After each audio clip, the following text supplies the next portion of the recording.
नमस्कार, freelance market में आपका स्वागत है। टाइटल और थंबनेल देख के आपने पता लगा ही लिया होगा कि आज हम किस विषय के बारे में बात करने वाले हैं। तो चलो चलते हैं आज के टॉपिक पर। तो दोस्तों, दरअसल ये एक बहुत ही महंगी पेड स्विंग ट्रेडिंग स्ट्रेटजी है, क्योंकि बहुत सारे लोगों का यह सवाल था कि सर हमने FII के फेवरेट स्टॉक, DII के फेवरेट स्टॉक या म्यूचुअल फंड या जो बड़े बड़े एंकर इन्वेस्टर है या जिसको हम स्मार्ट मनी बोलते हैं उनके फेवरेट स्टॉक बाय करके देखा, और वो भी तब जब वो लोग बाय करते हैं।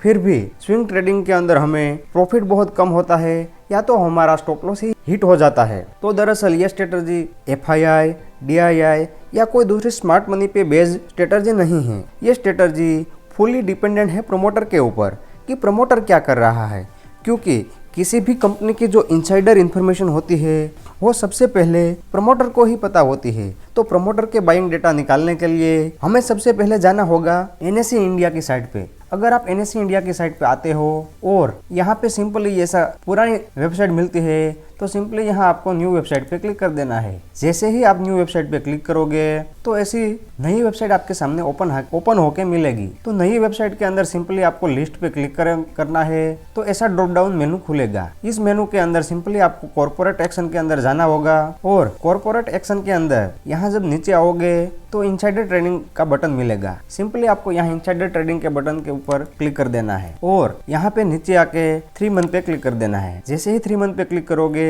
तो यहाँ पे 3 मंथ का डेटा लोड होने लगेगा। जैसे ही 3 मंथ का डेटा लोड हो जाए, यहाँ पे सिंपली डाउनलोड CSV पे क्लिक कर देना है और ये फाइल डाउनलोड हो जाएगी। जैसे ही ये फाइल डाउनलोड हो जाए तो उनको सिंपली एक्सेल के अंदर ओपन कर लेना है। अगर आप इस फाइल को एक्सेल के अंदर ओपन करोगे तो यहाँ पे कुछ इस तरह से दिखेगी। तो यहाँ पे सिंपली यहाँ पे आके आपको उसको ड्रैग करना है ताकि उसका हेडिंग ऐसा बड़ा और अच्छे से दिखे। उसके बाद यहाँ एक्सेल के अंदर डेटा में आके सिंपली आपको फिल्टर लगा देना है।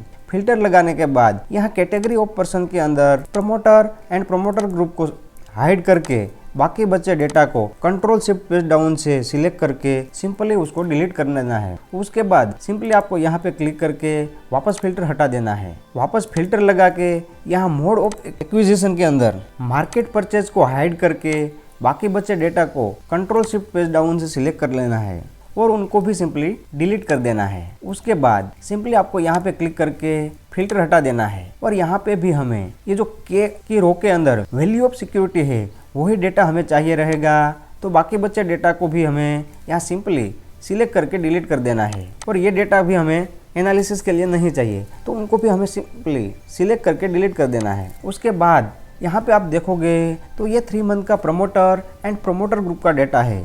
तो 3 मंथ का डेटा है, तो 3 मंथ के अंदर जनरली प्रमोटर क्या करता है कि किस्तियों में बाइंग करता है। तो अगर यहाँ पे आप देखोगे तो एक ही कंपनी का 2, 3 या 4 बार एंट्री भी हो सकती है। तो उनको एक ही बार में कन्वर्ट करने के लिए हमें यहाँ पे एक्सेल की एक ट्रिक है, उसको यूज़ करना होगा। उसके लिए सिंपली आपको डेटा में रहते हुए ही कंसोलिडेट ऑप्शन पे क्लिक करना रहेगा। उसके बाद यहाँ फंक्शन सम ही रहेगा। नीचे रेफरेंस के अंदर ये दोनों कॉलम को सिलेक्ट करके कंट्रोल शिफ्ट पेज डाउन से ऑल सिलेक्ट कर देना है। उसके बाद ऑल रेफरेंसेस के अंदर खाली यानी ब्लैंक ही रहेगा। यहाँ यूज टेबल्स के अंदर टॉप रो और लेफ्ट कॉलम वाले को क्लिक कर देना है और सिंपली आपको यहाँ ओके बटन पे क्लिक कर देना है। उसके बाद जैसे ही आप ऊपर जाओगे तो यहाँ प्रमोटर एंड प्रमोटर ग्रुप की जो अलग अलग किस्तियों में बाइंग थी वो एक ही साथ टोटल होके एक ही नंबर में कन्वर्ट होकर हमारे पास आ गई। तो उसके बाद सिंपली यहाँ डेटा में ही शॉर्ट का एक ऑप्शन रहेगा, उसके अंदर क्लिक करना रहेगा। उसके बाद शॉर्ट बाय के अंदर आपको वैल्यू ऑफ सिक्योरिटीज डाल देना है। सेकंड कॉलम में वैल्यूज ही रहेगा और थर्ड में यहाँ जो स्मॉलेस्ट टू लार्जेस्ट है उसके अंदर हमें लार्जेस्ट टू स्मॉलेस्ट कर देना है और ओके कर देना है। उसके बाद वापस फिल्टर लगा देना है और यहाँ पे फिल्टर में एक नंबर फिल्टर का ऑप्शन है, उसके अंदर ग्रेटर देन वाले ऑप्शन पर क्लिक कर देना है और सिंपली यहाँ पे हमें 1 करोड़ टाइप कर देना है और सिंपली हमें ओके कर देना है।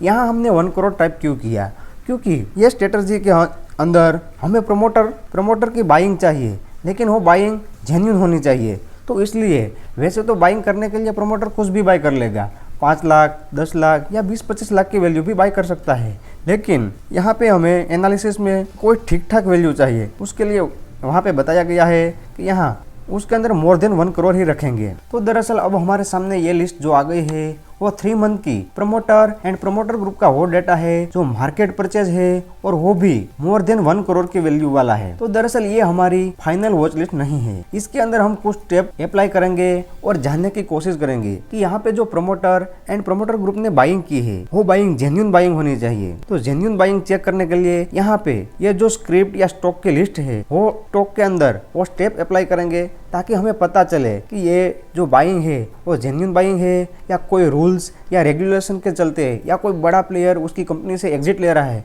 उसकी वजह से तो प्रमोटर बाय नहीं कर रहा। तो उसको चेक करने के लिए सिंपली आपको नंबर 1 से चालू करना रहेगा। मैंने जब ये एनालिसिस चालू किया था तब नंबर 1 से चालू किया था और इस लिस्ट के अंदर वो जो सभी स्टेप है वो यहाँ पे जो बजाज ऑटो का स्टॉक था वो सभी स्टेप उस टाइम पास कर गया था। तो मैं आज बजाज ऑटो के स्टॉक पे ही आपको बताऊंगा कि वो स्टेप कौन से है। तब मैं एक एक्सपेरिमेंट कर रहा था ये कोर्स करने के बाद, तो वहाँ पे ये बजाज ऑटो का स्टॉक मेरी लिस्ट में आया था और उसके अंदर मैंने पोजीशन भी बनाई थी, लेकिन वो एक एक्सपेरिमेंट बेसिस पे था तो मैंने बहुत कम पोजीशन बनाई थी, लेकिन फिर भी मुझे अच्छा खासा प्रॉफिट हुआ था। और उनका जो प्रॉफिट वाला स्क्रीनशॉट भी मैं अपने टेलीग्राम चैनल पे डाल दूंगा। तो अगर कोई नया दर्शक है और उसने हमारा टेलीग्राम चैनल ज्वाइन नहीं किया है तो लिंक डिस्क्रिप्शन में है, फटाफट जाइए और हमारा टेलीग्राम चैनल ज्वाइन कर लीजिए। और आगे आने वाले टाइम में ये स्ट्रेटजी या उसके बाद कोई भी स्ट्रेटजी के अंदर कोई भी स्टॉक मेरे रडार में आता है तो फ्री में टेलीग्राम चैनल के अंदर आपके साथ मैं रिकमेंडेशन शेयर करने वाला हूँ। तो हमारा टेलीग्राम चैनल ज्वाइन करना मत भूलिए। तो चलो शुरू करते हैं। इस लिस्ट के स्टॉक में आगे हम कौन से स्टेप्स फॉलो करने वाले हैं उनके लिए सिंपली आपको NSE इंडिया के साइट पे आ जाना है और यहाँ सर्च वाले कॉलम के अंदर हम बजाज ऑटो को सर्च करेंगे। जैसे उसका यहाँ नाम आए वहाँ पे आपको क्लिक करना है। उसके बाद सिंपली यहाँ सिंबल के नीचे ब्लू कलर में उसका स्क्रिप्ट नेम लिखा रहेगा, वहाँ पे हमें क्लिक कर देना है। उसके बाद सिंपली यहाँ डाउन साइड पे आना है और वहाँ पे कॉर्पोरेट इन्फॉर्मेशन के अंदर क्लिक कर देना है। उसके बाद डाउन आना है और यहाँ सास्ट रेगुलेशन के अंदर क्लिक कर देना है। सास्ट रेगुलेशन के अंदर हम वो देखने की कोशिश करते हैं कि यहाँ प्रमोटर तो बाय कर रहा है लेकिन दूसरा कोई प्रमोटर या दूसरा कोई भी स्मार्ट मनी जैसे कि FII, DII या कोई भी म्यूचुअल फंड या इंस्टीट्यूशनल इन्वेस्टर सेल तो नहीं कर रहा है। अगर वो कोई भी यहाँ पे सेल करता होगा तो यहाँ सोल्ड क्वांटिटी के अंदर क्वांटिटी दिखेगी, लेकिन यहाँ पे सोल्ड क्वांटिटी के अंदर कुछ भी क्वांटिटी नहीं है। मींस कि यहाँ पे जो प्रमोटर तो बाय कर रहा है लेकिन दूसरा कोई भी बड़ा प्लेयर सेल नहीं कर रहा है। तो इसका मतलब यहाँ पे जो बाइंग हो रही है वो एकदम जेन्युइन बाइंग है। मतलब ये स्टॉक हमारा जो फर्स्ट स्टेप है वो पूरा पास कर गया है। अगर यहाँ सोल्ड क्वांटिटी के अंदर कुछ भी क्वांटिटी है तो सिंपली वहाँ पे कोई दूसरा इंस्टीट्यूशनल इन्वेस्टर सेल कर रहा है और हमारा स्टॉक ये स्टेप पास नहीं करेगा। लेकिन बजाज ऑटो का जो स्टॉक है वो यहाँ पे हमारा जो फर्स्ट स्टेप है वो पास कर गया। तो सेकंड स्टेप के अंदर हम शेयर होल्डिंग पैटर्न देखते हैं कि ये स्ट्रेटजी के अंदर जो भी स्टॉक है उनके अंदर प्रमोटर एंड प्रमोटर ग्रुप की लास्ट होल्डिंग मोर देन 50% होनी चाहिए। तो यह बजाज ऑटो के स्टॉक के अंदर प्रमोटर एंड प्रमोटर ग्रुप की जो होल्डिंग है वो 53% है। मतलब ये सेकंड स्टेप भी पास कर गया। अगर यहाँ 50% से कम होती तो सिंपली यहाँ से हमें इस स्टॉक का एनालिसिस बंद कर देना होगा और ये स्टॉक हमारी वॉच लिस्ट से आउट हो जाएगा। लेकिन यहाँ पे ये दूसरा स्टेप भी पास कर गया है। तीसरे स्टेप के अंदर हम फाइनेंशियल रिजल्ट के अंदर जाएंगे और यहाँ पे EPS देखते हैं। EPS के अंदर कोई रूल्स नहीं है, सिर्फ यहाँ पे देखना है कि अगर नई कंपनी है तो यहाँ EPS का डेटा नहीं होगा तो भी चलेगा, लेकिन कोई भी कंपनी का EPS नेगेटिव में नहीं होना चाहिए। अगर नेगेटिव में है तो सिंपली ये स्टेप पास नहीं करेगा। लेकिन यहाँ पे आप देखो तो बजाज ऑटो का स्टॉक जो EPS वाला स्टेप है वो भी पास कर गया, क्योंकि यहाँ मोर देन 0% यानी 0 से ज़्यादा की EPS है, कोई भी माइनस में नहीं है। उसके बाद हम 4 नंबर के स्टेप में देखने की कोशिश करेंगे यहाँ प्रमोटर एंड प्रमोटर ग्रुप की कोई प्लेजिंग तो नहीं है। अगर NSE इंडिया की साइट पे आप देखोगे प्रमोटर एग्रीमेंट डिटेल तो वो जनरली नहीं मिलेगी। मतलब प्लेजिंग का डेटा देखने के लिए सिंपली आपको मनी कंट्रोल के साइट पे आना होगा और यहाँ सर्च आइकॉन के अंदर आप कोई भी स्क्रिप्ट का नाम सर्च करना है। उसके बाद सिंपली आपको नीचे आ जाना है। यहाँ पे मैंने बजाज ऑटो का ऑलरेडी सर्च करके रखा हुआ हो। जैसे ही नीचे पे डाउन साइड में आओगे तो यहाँ शेयर होल्डिंग के अंदर अगर प्लेजिंग होगी तो यहाँ पे आपको दिखेगी। ये जो ग्रे कलर का है ये टोटल होल्डिंग है और यहाँ पे प्लेजिंग होगी तो ग्रीन कलर के बारे में दिखेगी। लेकिन इस स्टॉक के अंदर 0% या तो 0.001 यानी बहुत ही नेग्लिजिबल प्लेजिंग है। तो ये स्टॉक हमारा जो चौथा नंबर का स्टेप था कि ये प्रमोटर एंड प्रमोटर ग्रुप की कोई प्लेजिंग नहीं होनी चाहिए, तो ये 4 नंबर का स्टेप भी बजाज ऑटो का स्टॉक पास कर गया है। मतलब कि ये हमारी फाइनल वॉच लिस्ट के अंदर अभी आ गया है। तो इसके बाद हम क्या करेंगे, इसके बाद हमें डायरेक्ट बाइंग नहीं कर देनी है, हमें वो चेक करना रहेगा कि ये स्टॉक सभी स्टेप तो पास कर गया, लेकिन प्रमोटर एंड प्रमोटर ग्रुप जो बाय कर रहा है वो बाय कौन सी प्राइस पे कर रहा है। तो हम जो बाइंग करेंगे वो प्रमोटर एंड प्रमोटर ग्रुप की जो एवरेज बाइंग प्राइस है उसके नज़दीक ही करेंगे। तो प्रमोटर एंड प्रमोटर ग्रुप कौन सी प्राइस पे बाय कर रहे हैं वो देखने के लिए सिंपली आपको यहाँ NSE इंडिया की साइट पे हम जहाँ थे वहाँ पे आ जाना है, वहाँ पे स्टॉक का नाम सर्च कर देना है और 3 मंथ के डेटा पे क्लिक कर देना है। जैसे ही 3 मंथ का डेटा लोड हो जाए उसके बाद सिंपली यहाँ आपको डाउनलोड CSV पे क्लिक करना होगा और उसको डाउनलोड करके ये फाइल जैसे ही डाउनलोड हो जाए आपको उसको एक्सेल के अंदर ओपन करनी होगी। जैसे ही आप उसको एक्सेल के अंदर ओपन करोगे तो ये फाइल कुछ इस तरह से दिखेगी। यहाँ पे भी हमें सिंपली ऐसे ड्रैग कर लेना है ताकि उसका जो हेडिंग है वो बड़ा और अच्छा हो जाए। उसके बाद यहाँ पे भी हमें डेटा के अंदर आके सिंपली फ़िल्टर अप्लाई कर देना है। फ़िल्टर अप्लाई करने के बाद यहाँ कैटेगरी ऑफ पर्सन के अंदर प्रमोटर एंड प्रमोटर ग्रुप का डेटा ही होना चाहिए। अगर और कुछ डेटा है तो उसको सिंपली हाइड कर देना है। और मोड ऑफ एक्विजिशन के अंदर मार्केट परचेज वाला डेटा ही होना चाहिए। अगर दूसरा कोई भी डेटा है तो सिंपली उसको हाइड कर देना है। उसके बाद एवरेज प्राइस निकालने के लिए हमें सिंपली होम पेज पे जाना होगा। उसके बाद नंबर ऑफ सिक्योरिटी वाले कॉलम को ऐसे ही सिलेक्ट करके ड्रैग करना है और यहाँ पे ऑटोसम वाला जो फंक्शन है उसको अप्लाई कर देना है। ऑटोसम अप्लाई करने के बाद उसको भी यहाँ से हमें ड्रैग करना होगा। जैसे आप ड्रैग करोगे तो इसमें भी वो लग जाएगा फंक्शन। उसके बाद यहाँ पे आके सिंपली आपको इक्वल वाला एंटर करना है और वैल्यू ऑफ सिक्योरिटी को डिवाइड कर देना है नंबर ऑफ सिक्योरिटी से। जैसे ही यहाँ एंटर करोगे तो आपके पास वो स्टॉक की यानी प्रमोटर एंड प्रमोटर ग्रुप की जो मार्केट प्राइस है उसकी एवरेज प्राइस आ जाएगी। तो दोस्तों ये जो लिस्ट है वो बहुत पुरानी है। जब मैं कोर्स करके आया था उसके बाद मैंने एक्सपेरिमेंट करना चालू किया था। तो मैं जब ये स्ट्रेटजी उस टाइम पे फॉलो कर रहा था उस टाइम में ये 3395 ये जो एवरेज प्राइस है वो उसी के आसपास ही बजाज ऑटो को स्टॉक उस टाइम पे चल रहा था।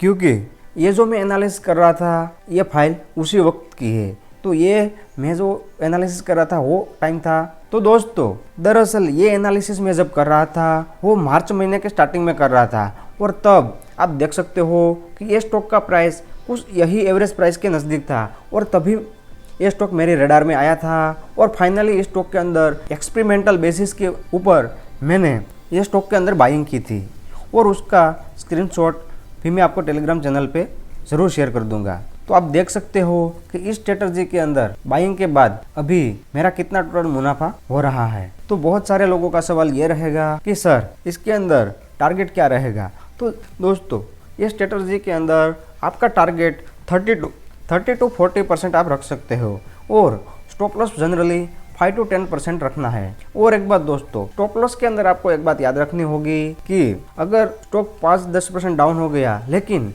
डाउन होने के टाइम भी अगर आप देखोगे कि प्रमोटर एंड प्रमोटर ग्रुप की जो वैल्यू बाइंग है वो बढ़ती जा रही है, तो यहाँ पे हमारा स्टॉप लॉस हिट नहीं होगा।